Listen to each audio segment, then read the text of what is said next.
안녕하세요, 여러분. 오늘은 5학년 2학기 사회 2단원 사회의 새로운 변화와 오늘날의 우리에서 대한민국의 임시정부에 대해서 알아보고 나라를 되찾으려는 노력에 대해서도 알아보겠습니다.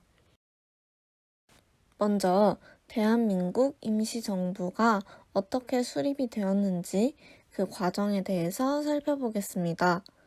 3.1 운동이 발생한 시기에 국내와 국외에서 여러 임시정부가 만들어졌습니다. 이들은 독립을 위해서는 힘을 합쳐서 체계적으로 준비를 하기로 결정을 했고 통합정부를 수립하기 위해 노력하였습니다.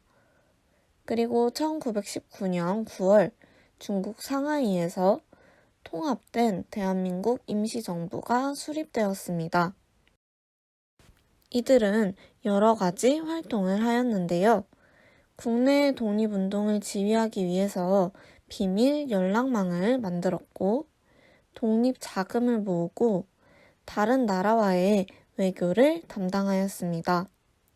그리고 김구가 한인 애국단을 조직해서 무력으로 저항했고, 일본과의 전쟁을 준비하기 위해서 한국 광복군을 조직하였습니다. 이러한 대한민국 임시정부의 노력은 3.1 운동의 정신을 바탕으로 하였고 오늘날 대한민국의 뿌리가 되었으며 주권이 국민에게 있음을 밝히고 민주주의 정치 체제를 갖추었다는 의의를 갖습니다. 3.1 운동 이후에도 독립운동이 활발하게 이루어졌는데요.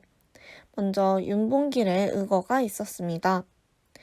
김구는 윤봉길의 의거를 비롯해서 독립운동가들을 이끌었는데 그 중에서도 윤봉길은 한인 애국단원이었습니다. 그래서 그는 상하이 홍커우 공원에서 일본 왕의 생일을 기념하는 행사장에 폭탄을 던지는 의거를 실행하였습니다. 봉오동 전투도 발생하였는데요. 홍범도 장군이 이끌었던 전투로 이 전투에서 크게 승리하였습니다. 일본군은 봉오동을 공격해서 만주 지역의 독립군을 진압하려 하였는데 이때 홍범도 장군이 봉오동의 지리에 익숙했기 때문에 우리에게 유리한 장소로 일본군을 유인하였습니다. 결과적으로 일본군을 포위했고 공격해서 크게 승리하였습니다. 이 전투를 통해 독립군은 일본군에 이길 수 있다는 자신감을 갖게 되었습니다. 청산리 대첩도 있었습니다. 김자진 장군과 홍범도 장군 등이 이끌었던 전투로 이 전투에서도 크게 승리하였는데요. 큰 규모의 일본군이 청산리 일대에서 독립군을 공격하였고 김자진 장군과 홍범도 장군은 지리와 전술을 적절하게 사용해서 일본군을 승리하였습니다. 이는 독립군이 거둔 승리 중에서 가장 큰 승리이기도 했기 때문에 청산리 대첩이라고 불립니다. 남자연은 일제에 맞서서 독립운동과 여성 계몽 운동을 하였던 여성입니다. 그녀는 일본의 관동군 사령관을 죽이기 위한 계획을 세우는 데에 참여하였다는 이유로 일제 체포되고 감옥에 갇혔다가 풀려났습니다. 그렇다면 나라를 되찾으려는 어떤 노력이 더 있었을까요? 먼저 1930년대 이후에 일본의 식민 통치에 대해서 구체적으로 살펴보겠습니다. 일본은 역사를 왜곡하였는데요.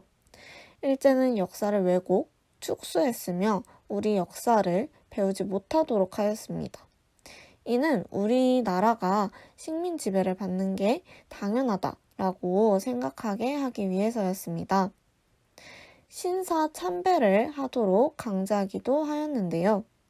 일본인과 같이 전국에 세워진 신사에 강제로 참배하도록 하였고 여기에서 신사는 일본 왕실의 조상이나 국가에 큰 공로를 세우거나 혹은 교육이나 상업에 공을 세운 사람을 신으로 모시는 사당입니다. 그래서 신사에 절을 하는 것은 일제에 충성을 맹세한다는 의미이기도 했습니다. 또 우리나라식의 이름이 아니라 일본식 성과 이름으로 이름을 개명하도록 하였는데요. 이를 지키지 않았을 때에 처벌을 하기도 했습니다. 그리고 일본어를 사용하였는데 우리말을 사용하지 못하게 하고 일본어만 사용할 수 있도록 하였습니다.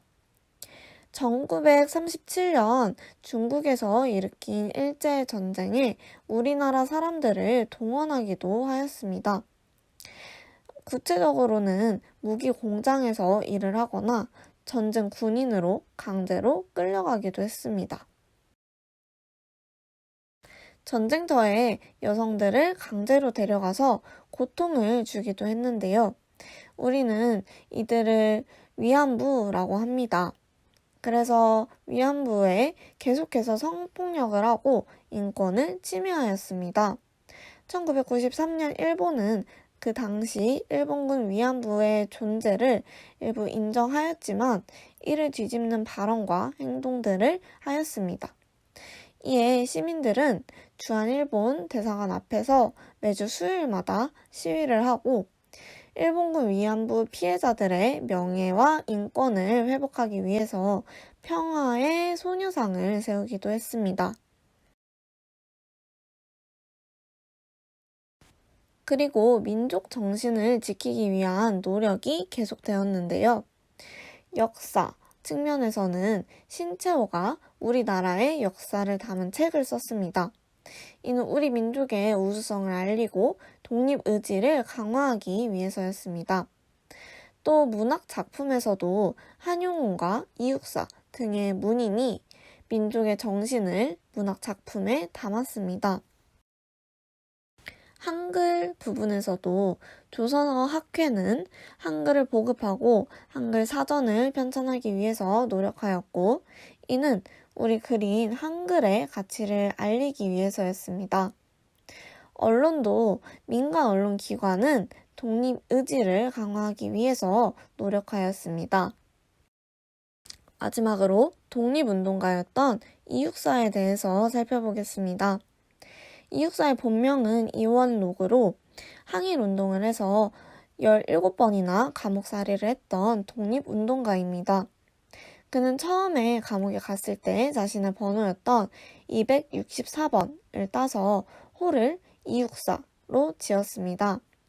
그는 광야, 청포도 등의 시를 썼는데 일제에 저항을 하고 광복에 대한 의지와 기대를 담은 시 작품을 썼습니다.